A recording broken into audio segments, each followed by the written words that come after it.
Porbandar Veraval highway પરનો ભાદર પુલ તૂટી પડતા ટ્રાફિક ખોરવાયો હતો। જો કે મધરાતે પુલ તૂટતા કોઈ જાનમાલને નુકસાન થયું ન હતું, પણ ઘટનાની જાણ થતાં દોડી આવેલા પોલીસ આવન જાવનના રસ્તા બંધ કરી હતા અને ટ્રાફિક ખોરવાય નહીં તે માટે અંદરના ગામોના રસ્તેથી ટ્રાફિક ડાયવર્ટ કરી દેવાયો હતો।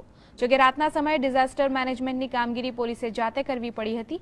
સતત ટ્રાફિકથી ધમધમતા વેરાવળ પોરબંદર હાઈવે પર લગભગ 25 વર્ષ પહેલા બનેલો આ પુલ ભાદર પુલથી ઓળખાય છે।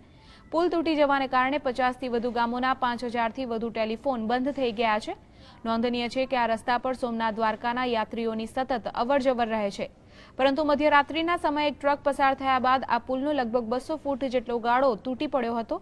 મધ્યરાત્રિના પુલ ભાદર પુલ તૂટી જવાની ઘટના બની હોવાની તંત્રને જાણ હોવા છતાં વહીવટી તંત્રના કોઈ અધિકારી કે કર્મચારીઓ બનાવના સ્થળની તપાસમાં પણ ડોકાયા નહોતા।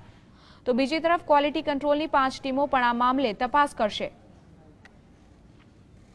પડી ગયો હાલમાં સોમનાથ થી પોરબંદર સુધીનો વાહન વ્યવહાર ખોરવાઈ ગયેલ છે, જે કોસ્ટલ હાઈવે તરીકે ઓળખાતો આ પુલ નવી બંદર અને સિકાસાની પાસે આવેલો છે।